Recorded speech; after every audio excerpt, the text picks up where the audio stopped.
Okay, so what have we got? We have the horizontal beam here. It's connected at 2 points. So one is over here. Let's say we've got a hinge. It's pivoting around here. And it's also being lifted up by this cable over here. So it'll be a tension force going up diagonally. And of course, if this cable is taut, that means there's also an equal and opposite tension force inside the cable. And this force is going this way because it's signaling that it is pulling the wall down towards the beam, and at the same time it's pulling the beam up as well. Okay, so we also know that the bridge weighs 160 kilograms, so we can say that over here, we'll just use different color, we have 160 G acting down. Okay, so I'm just going to highlight this one in green as well, because the two forces that we're going to be using are the 160 G over here and the tension force going up, because what we want is the tension in each chain. Now we're going to assume that there's there's two chains here, and it says so in the question as well, which means that the tension that we're calculating here is actually the overall tension exerted by both chains. Okay, so let's do a bit of force analysis here. Okay, first of all, actually rather than force analysis, maybe we'll do the moments around the point H over here. So we're going to be doing sum of all torques around H, and we know this is equal to 0 because we are in static equilibrium. Nothing's rotating and nothing is going up or down, left or right. Okay, so over here, now we're going to have, first of all, let's say to ourselves this distance here is 7 meters. So it's 7 meters because it's halfway between 0 and 14, the entire length of the beam. So this is approximately where the center of gravity is. So when I sum up all of my torques, the 160 G here is going to move in clockwise. Now, just while we're at it, we're going to say that up is positive, right is positive, and anti-clockwise is positive.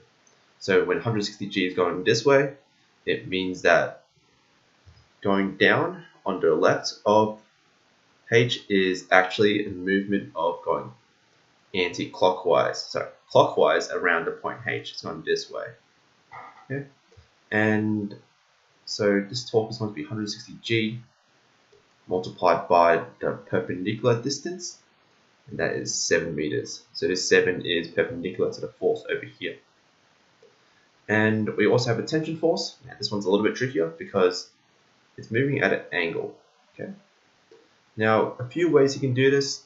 One way is to resolve the tension force into its two components, the y and x components, or you can just figure out the perpendicular distance. In this case over here, I'm going to prefer resolving the tension force into two parts. So I'll just do that real quick over here.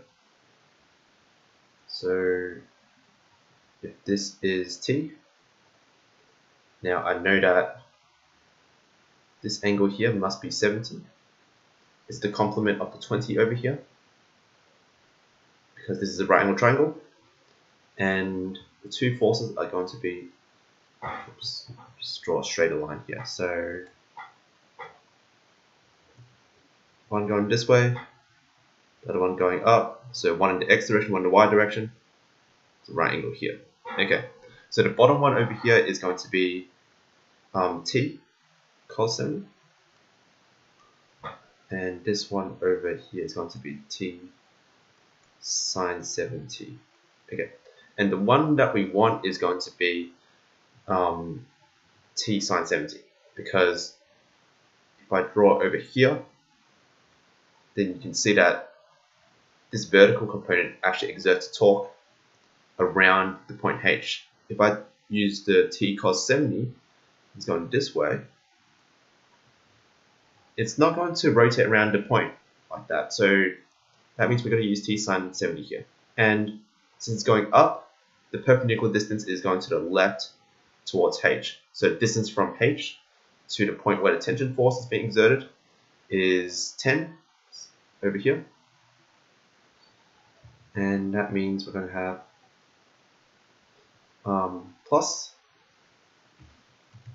yes it is, this is anti-clockwise, sorry, the 160G was clockwise, so this is minus, and tension, so T sine 70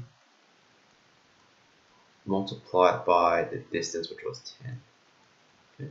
And all of this is equal to 0. Alright, so to keep going over here, we just need to solve for T over here. So we do a little bit of math, then we're going to say that we're going to add 160G to the right side, and we're going to get rid of the sine 70 and 10 next to it, so we divide by T sine 70. Okay, let's see what we get from here. Our calculator is here. So we have calculator, 160 times G, which is 9.8, multiplied by 7. Then we want to divide by 10 sine 70. Now I'm in radians, so I'm just going to do a quick conversion here. So pi over 180 to go from radians and degrees. And it looks like our tension, or our T force over here, is going to be 1168.0 volts. Okay.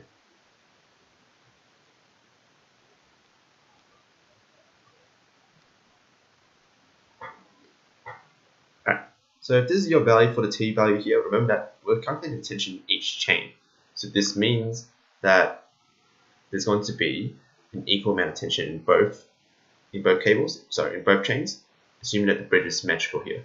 So this means that the tension in each chain, just to really answer the question, is going to be half of what we just got.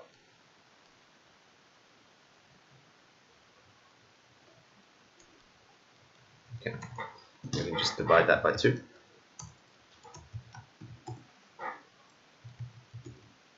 .584, round down, thereabouts.